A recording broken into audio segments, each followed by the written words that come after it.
No, it's me. Everything's okay. Hai, selamat datang di sebuah kanal yang digerakkan karena hobi menonton dan akan terus berjalan dengan mengutamakan film-film horor, misteri, dan juga thriller. Dengan saya Dev dan inilah dia, It Follow.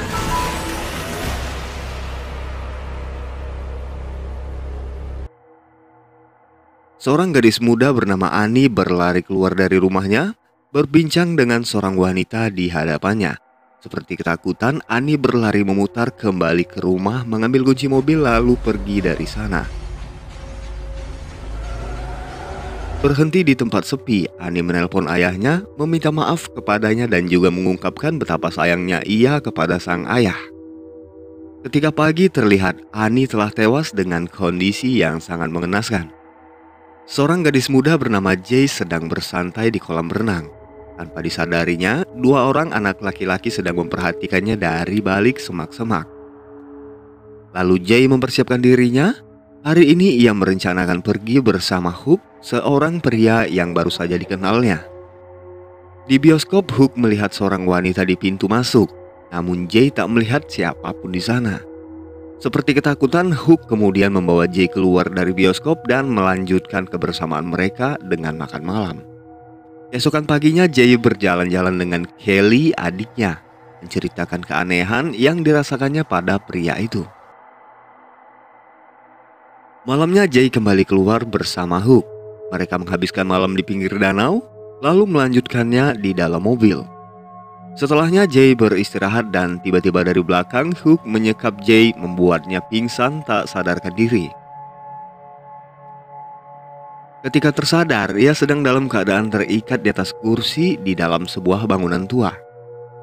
Hook menceritakan kisah mistis yang dialaminya, bahwa suatu makhluk astral telah mengikutinya dan saat ini ia telah memindahkannya kepada Jay ketika mereka berhubungan di dalam mobil. Dan seterusnya makhluk itu akan terus mengikuti Jay hingga ia memindahkannya kepada orang lain, menyarankan kepada Jay untuk segera memindahkannya demi keselamatannya sendiri dan juga pria itu. Karena menurutnya jika Jay terbunuh, maka makhluk itu akan kembali kepadanya. Dan satu-satunya cara untuk memindahkannya adalah dengan berhubungan. Sosok itu bisa saja berupa orang yang dikenali atau juga orang asing. Ciri yang dapat dikenali adalah ketika melihat seseorang yang berjalan dengan sangat lambat, sendirian, dan juga sosoknya tak terlihat oleh orang lain. Meminta Jay untuk tetap waspada dan memperhatikan sekelilingnya sebelum ia berhasil memindahkan makhluk itu. Untuk meyakinkan Jay, Hook membawanya ke sisi gedung dan di sana mereka melihat seorang wanita berjalan sangat lambat ke arah mereka. Hingga tibalah ia di hadapan Jay, lalu Hook membawanya pergi dan mengantarkan Jay pulang ke rumahnya.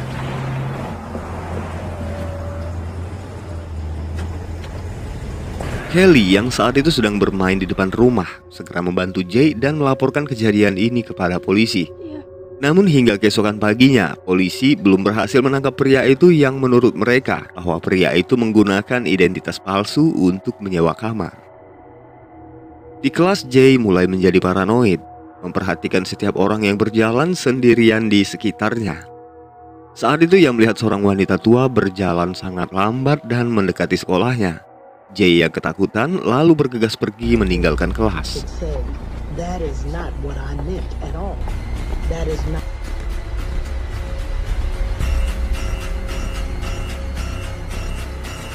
Hello? Di luar, Jay mendapati wanita tua itu telah berada di hadapannya. Lalu Jay pergi dari sana menemui Kelly di tempat kerja dan menceritakan semuanya. Kelly menganggap cerita itu tak masuk akal.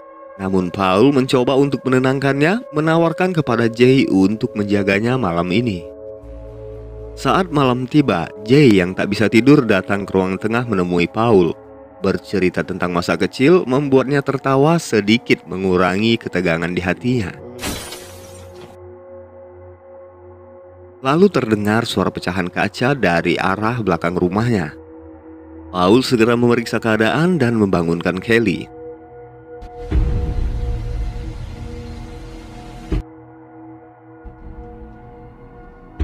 Perlahan Jay berjalan ke belakang dan melihat sosok itu telah berada di hadapannya, membuatnya ketakutan lalu mengunci diri di dalam kamar. Tak lama kemudian Paul dan Kelly datang menenangkan Jay yang tampaknya sangat ketakutan. Lalu seseorang mengetuk pintu yang ternyata adalah Yara. Namun di belakangnya sosok itu datang dengan wujud seorang pria tinggi, membuatnya panik lalu keluar dari jendela dan pergi menjauhi, diikuti oleh Paul, Kelly, dan juga Yara. Bertemu di taman, saat itu Jay melihat seorang pria berjalan mendekati mereka, membuatnya ketakutan. Namun Kelly menenangkannya karena ia pun melihat pria itu yang ternyata adalah Greg, tetangga mereka. Lalu bersama-sama mereka pergi mencari Hook. Beberapa jam berkendara, tibalah mereka di sebuah rumah yang pernah ditempati Hook. Di sana mereka mendapati beberapa kaleng dan juga botol yang tergantung, dibuat sebagai pertanda untuk mengetahui jikalau seseorang memasuki rumah itu. Dari jendela, Jay melihat seorang pria berjalan mendekati rumah. Di sana Paul menemukan sebuah foto ketika Hook sedang bersama seorang gadis yang menggunakan seragam sekolah.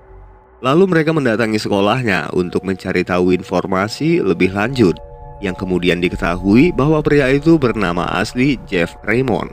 Kemudian mendatangi rumahnya. Mereka berbincang bersama. Di sana Jeff kembali meminta Jay untuk memindahkan sosok itu kepada orang lain. Lalu mereka melanjutkan perjalanan menuju ke sebuah villa terpencil milik keluarga Greg. Bersantai di pinggir pantai, tanpa disadari oleh Jay, sosok itu berjalan mendekat dan saat ini sudah berada tepat di belakangnya. Dan saat itu Kelly melihat dengan matanya ketika rambut Jay terangkat dengan sendirinya. Seketika situasi menjadi panik. Kelly berusaha menariknya, juga Paul yang kemudian terpental ketika memukul sosok yang tak kasat mata itu. Kemudian berlari mencari perlindungan di sebuah gudang, diikuti oleh sosok itu yang mencoba menerobos masuk. Mereka semua melihat kejadian itu kecuali Paul yang saat itu sedang tak bersama mereka. Melihat sosok itu yang kali ini berwujud anak kecil, membuat Jay histeris kemudian pergi dari sana mengendarai mobil Greg. Namun karena kepanikan, Jay hilang fokus sehingga mobil terperosok ke dalam semak-semak. Ketika sadar, Jay sudah berada di rumah sakit. Malamnya Greg yang terbangun mengambil sebuah resiko untuk berhubungan dengan Jay.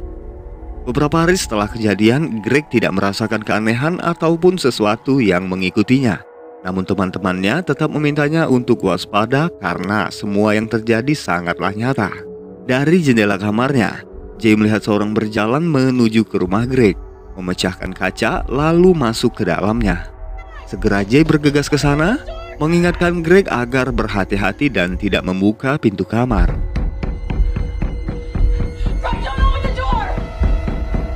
Namun semua sudah terlambat. Greg membuka pintu kamar dan sosok itu menyerang dan menghabisinya. Secara otomatis makhluk itu kembali mengikuti Jay, yang saat itu segera pergi mengendarai mobil menjauh dari sana. Paginya Jay pulang ke rumah. Saat itu Paul datang kepadanya, menawarkan kesediaannya untuk membantu Jay memindahkan makhluk itu kepadanya. Namun Jay tampaknya belum siap untuk berhubungan dengan Paul dan juga masih merasakan trauma setelah kepergian Greg. Kemudian Paul mengajaknya pergi ke kolam renang, sebuah tempat yang memiliki kenangan tersendiri bagi mereka. Dengan membawa peralatan elektronik, mereka berniat untuk menjebak makhluk itu dengan mengalirkan listrik ke dalam air dengan Jay sebagai umpannya. Tak lama kemudian sosok itu tiba di sana. Jay membantu teman-temannya untuk memberitahu posisi makhluk itu. Kemudian Kelly menggunakan kain untuk menandai posisi makhluk itu, dan Paul melepaskan pelurunya tepat mengenai kepala makhluk itu. Dengan darah yang menodai air, sosok itu tewas di kolam renang. Di akhir film, Jay yang telah siap menepati keinginan Paul dan menyelesaikan malam itu berdua di atas sofa rumahnya. Paginya Paul mendatangi lokasi, berkeliling mencari wanita untuk meyakinkan keselamatannya, dan film pun berakhir. Di dalam film ini, sosok itu menggambarkan makhluk astral yang dipindahkan oleh orang terdahulu dengan cara berhubungan, yang entah dari mana dan siapa yang memulainya. Berjalan lambat, namun ia tidak bodoh, mengikuti seseorang dengan berganti-ganti wujud hingga ia berhasil menghabisi orang itu. Sekian dari saya. Mohon maaf untuk segala kekurangan, kesalahan dalam hal penyebutan dan juga kata-kata yang kurang berkenan di hati teman-teman semua. Akhir kata saya ucapkan terima kasih dan sampai jumpa di plot selanjutnya.